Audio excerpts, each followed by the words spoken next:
Mapagpalang gabi po mga brothers and sisters, Brother Mike and Sister Belen at Kikong Mike and sa Velarde family. Ako po, Sister Rosario Ilagan from PFCC 20 Bulacan.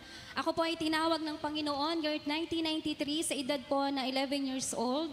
Ako po ay nakipagtipan sa Diyos na magpagamit po bilang mga awit niya. Subalit ako po noon ay sintonado at walang boses. Subalit kinhabagan ng Diyos at ako po ay kanyang po pinagkalooban ng tinig at ako po'y nagamit po sa iba't ibang gawain para po magbukas po ng mga gawain ng Diyos.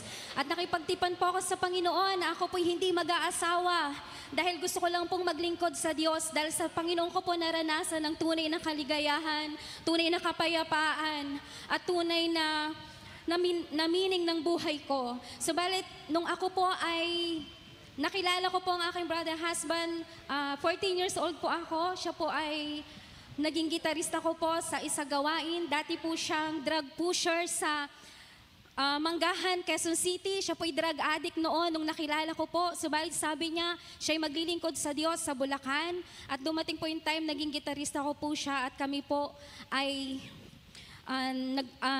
kinasal po noong 2000. At kami po'y binigyan niya ng 5 anak na lalaki. At dumating po yung time na tinawag din po siya ni Yahweh El Shaddai bilang lingkod ng Diyos. Ginamit po siya, kagamit-gamit po sa PFCC 20 Bulacan bilang isang preacher. At kami po ay pinagpala ng Panginoon, bagamat marami pong pagsubok sa aming buhay. Naranasan po naming mamulot ng basura, naranasan po niya magtinda ng isda sa palengke ng diaper. Ang hirap po na pinagdaanan namin dahil kami nga po ay nahulog sa tukso noong mga panahong iyon. Bali, ako po ay nagkaroon din po ng panlalamig na maglingkod sa Diyos sapagkat ako nga po ay bumagsak sa tukso. So, salamat sa Diyos dahil yung binigay po sa aking katuwang ay siya pong naging katuwang ko ding maglingkod bilang mananambahan ng Diyos dahil siya po dati isang gitarista. At sa hindi po inaasahang pagkakataon, ito pong October 3, 2022 ay binawian po siya ng buhay ng ating Panginoon. Siya po'y kinuha ni Lord.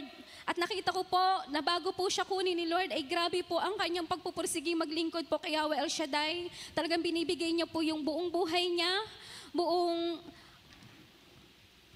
lakas niya sa gawain ng Diyos. Halos wala po siyang time sa akin, kahit mag-date po kami, wala. Hanggang sa nawala na nga po siya sa amin, mag-iina.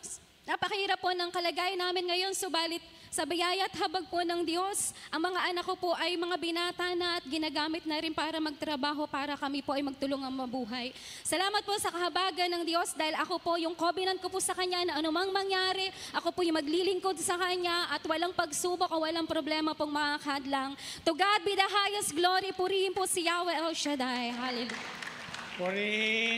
Purihin ang Panginoon.